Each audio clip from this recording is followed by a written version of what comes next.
Bienvenue au jour 4 de ma formation gratuite de 5 jours sur l'exercice et la nutrition sportive. Jusqu'à présent, j'espère que vous avez recueilli beaucoup d'informations utiles à l'aide des formulaires d'évaluation et des questionnaires que j'ai partagés l'autre jour. J'espère aussi que vous avez élaboré un plan d'action intelligent, stratégique et ciblé qui convient à vos objectifs, à votre niveau nutritionnel, à votre disposition et à votre capacité d'exécution. Maintenant, il est temps de suivre ce que vous faites et si ça fonctionne. Donc aujourd'hui, on va voir comment mesurer vos progrès et utiliser ces données pour vous aider à prendre des décisions. Mais avant d'entrer dans les détails de mesurer, voici deux choses auxquelles réfléchir. D'abord, en coaching, il n'y a pas d'échec, il y a juste de la rétroaction. Pour un coach, tout n'est que données et informations. Donc, si vos résultats se déroulent comme prévu, tant mieux. Et si ça ne se déroule pas comme prévu, c'est très bien aussi. Parce que ces données vous donnent des indices sur les endroits où vous devez peut-être apporter des modifications. Donc, le coaching, c'est un processus itératif, ce qui veut dire que vous allez essayer quelque chose et voir comment ça se passe. Ensuite, vous allez affiner vos conseils ou personnaliser davantage votre programme en fonction des résultats obtenus. Donc, considérez toutes les informations comme extrêmement précieuses. Si ce que vous faites ne fonctionne pas, vous n'avez pas foiré. Vous venez d'apprendre des informations importantes sur ce qui ne fonctionne pas pour vous en particulier. Vous avez maintenant la possibilité de changer votre approche ou d'essayer autre chose. Deuxièmement, chaque décision que vous prenez doit être basée sur des données et une évaluation plutôt que sur des suppositions, l'imagination ou vos sentiments. Vous devriez toujours vous demander, est-ce que ça fonctionne pour moi? Comment est-ce que je peux savoir avec certitude si ça fonctionne? Puis selon les données, qu'est-ce que je dois faire ensuite? J'appelle ça la prise de décision basée sur le résultat. Ce qui fonctionne pour vous peut ne pas fonctionner pour une autre personne. Donc, vous devez toujours prêter attention à ce que les données vous disent, pas à ce que vous pensez que vous devriez faire et certainement pas à ce qui a fonctionné pour une autre personne. Maintenant, voyons ce que vous pouvez suivre et où vous devriez vous concentrer. On va commencer par comprendre la différence entre quelques types de métriques et d'indicateurs de progression. Le premier type de mesure de progression, c'est probablement quelque chose que vous connaissez bien. On mesure le résultat de quelque chose. Donc, les mesures de résultats sont généralement des indicateurs numériques comme le poids corporel, la graisse corporelle, la masse maigre, les analyses de sang comme le taux de cholestérol, les performances sportives comme le poids que vous pouvez soulever ou la vitesse que vous pouvez courir, etc. Ce sont tous des chiffres qu'on recherche en termes de résultats finaux. Le deuxième type d'indicateur de progrès, c'est ce que j'appelle un indicateur de processus. En d'autres termes, comment vous sentez et comment vous allez en cours de route. Par exemple, vous pourriez suivre des éléments comme la variabilité quotidienne de votre fréquence cardiaque, la qualité de votre sommeil, votre humeur, la quantité d'énergie, votre faim, etc. Les indicateurs de processus vous donnent une sorte de fil d'actualité sur la façon dont vous vous comportez et ils sont vraiment utiles pour vous alerter des petits problèmes avant qu'ils deviennent importants. Exemple, si vous commencez à avoir plusieurs jours de manque d'énergie et de mauvais sommeil, bien, ça pourrait vous dire qu'il y a quelque chose dans votre plan que vous devriez peut-être changer avant que ça devienne un problème plus grave. Le troisième type de mesure de progrès, c'est ce que j'appelle un indicateur basé sur le comportement.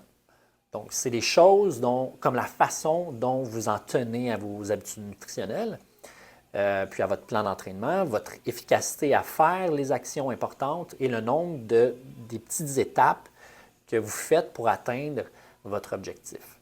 Donc, les mesures de comportement suivent ce que vous faites réellement.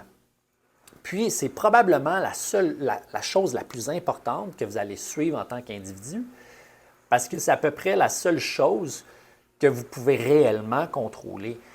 Donc, vous ne pouvez pas faire en sorte que les résultats se produisent. Vous ne pouvez pas forcer votre corps à perdre 10 livres, vous faire un bench press de 200 livres ou faire baisser votre cholestérol de 10 points. Donc, vous ne pouvez pas contrôler vos cellules graisseuses, vos cellules musculaires ou la façon dont votre corps traite le cholestérol. Par contre, vous pouvez contrôler vos comportements. Donc, en vous concentrant principalement sur les comportements qui comptent, vous pouvez avoir des meilleures chances de travailler vers le résultat que vous souhaitez. Ça signifie aussi qu'en plus de suivre ces mesures de résultats comme le poids corporel, les performances sportives, vous devriez suivre votre constance avec vos comportements. En fait, une grande partie de votre fitness devrait viser à vous aider à adopter les comportements qui comptent vraiment. Vous aider avec des informations, la logistique, les stratégies, l'exécution et à être aussi constant que possible. Donc, voyons comment ça fonctionne en termes de processus. L'étape 1, ça consiste à décider ce qu'il faut mesurer. Je vous suggère de vous proposer une bonne sélection de différents types d'indicateurs de progrès, certaines mesures de résultats, certaines mesures de processus et certaines mesures basées sur le comportement. Mais ça ne doit pas être super compliqué. Par exemple, les mesures de comportement pourraient être évaluées par un simple oui ou non. Exemple, est-ce que j'ai fait mon habitude de la journée aujourd'hui? Oui ou non. Après ça, trouver un équilibre entre mesurer un large éventail de choses et pas trop vous submerger avec trop de mesures et assurez-vous de mesurer ce qui compte vraiment pour vous. L'étape 2, ça consiste à obtenir une ligne de base. Donc, dès que possible, assurez-vous d'obtenir un ensemble de mesures de base afin de savoir d'où vous partirez. C'est important ici de vous rassurer sur le fait que votre point de départ est correct parce qu'avec le temps, vous allez voir, puis on l'espère, vous allez voir des changements et des améliorations. Et l'étape 3 consiste à établir un calendrier pour les vérifications puis les mesures régulières. Donc, décidez à l'avance à quelle fréquence vous allez mesurer les choses pour vous-même. Donc, je vous suggère de vous demander de suivre ces habitudes nutritionnelles à tous les jours. Ce qui, encore une fois, peut être un simple oui ou non que vous cochez sur une feuille. Peut-être vous allez vouloir suivre chaque jour un processus simple, par exemple sur une échelle de 1 à 10, c'est quoi votre niveau d'énergie ou votre humeur aujourd'hui? Est-ce que vous avez bien dormi la nuit dernière, etc. Si vous recherchez des changements de composition corporelle, je suggère de prendre des mesures corporelles toutes les 1 à 2 semaines, comme le poids corporel puis la circonférence du corps. Aussi, je suggère pour votre composition corporelle de prendre des photos toutes les 4-6 semaines. Souvent, vous allez voir des changements sur les photos, mais ça n'apparaît pas sur la balance ni sur le ruban à mesurer. Donc, une image vaut 1000 mots. Vous pourrez également prendre des mesures de graisse corporelle avec des pinces cutanées ou une autre méthode fiable toutes les 4 à 8 semaines selon la rapidité avec laquelle vous progressez. Si vous cherchez à améliorer vos analyses de sang, vous voudrez probablement programmer des tests de labo toutes les 4 à 6 mois. Si vous cherchez à améliorer vos performances sportives, vous pouvez effectuer régulièrement des tests au gym, suivre des éléments comme la récupération, la variabilité de votre fréquence cardiaque, ou simplement utiliser vos performances de compétition comme indicateur de progrès. L'étape 4, ça consiste à utiliser les données que vous avez recueillies pour prendre des décisions. Chaque fois que vous collecterez vos indicateurs de progression, prenez le temps d'analyser ce qui fonctionne et ce qui ne fonctionne pas. En particulier, vous voulez vraiment vous concentrer sur les indicateurs de comportement. Vous voulez être curieux de savoir pourquoi vous êtes capable ou non de suivre vos habitudes. Donc, si vous êtes capable de bien faire vos habitudes, pourquoi? Qu'est-ce qui fonctionne déjà et comment pourriez-vous en faire plus? Cherchez des indices sur la façon dont vous pourriez aller de l'avant en utilisant ce que vous êtes déjà bon. Par exemple, si votre fiche d'habitude suggère que vous êtes vraiment bon pour préparer des dîners à emporter au travail, bien, vous pourriez peut-être aussi être bon à préparer un déjeuner sain ou un souper à l'avance. De l'autre côté, si vous n'êtes pas capable de bien faire vos habitudes, pourquoi? Est-ce que le processus est trop compliqué pour vous? Est-ce que c'est trop chronophage pour vous? Est-ce qu'il y a une information essentielle qui vous manque? Exemple, est-ce que vous ne mangez pas de protéines parce que vous ne savez pas quel aliment contient des protéines ou comment les préparer?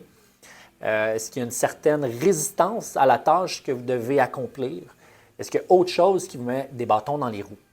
Ce que vous recherchez, c'est de vous fixer éventuellement des tâches que vous pouvez faire et réussir, mais de manière constante.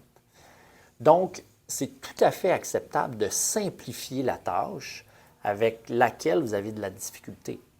Donc, allez-y, facilitez les choses.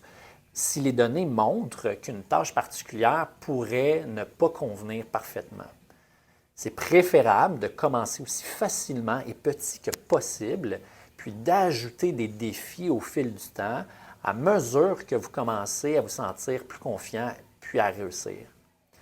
Donc, dans la leçon de demain, on va examiner de plus près comment ajuster votre plan en fonction des données que vous avez collectées ici. Pour aujourd'hui, consultez quelques-unes de mes feuilles de suivi de progrès que vous pouvez trouver en dessous de la vidéo. C'est des types de feuilles de travail que j'utilise pour mes propres suivis clients. Téléchargez-les pour quelques excellents exemples de différenciation entre les mesures de résultats, de processus et de comportement. Puis, n'hésitez pas à commencer à les utiliser tout de suite. Ces mesures continues vont vous donner des indices importants sur la façon dont vous pouvez modifier votre programme en fonction de ce qui fonctionne et de ce qui ne fonctionne pas. Dans la leçon de demain, on va examiner de plus près cette idée en discutant l'étape 4 qui est ajuster. À demain!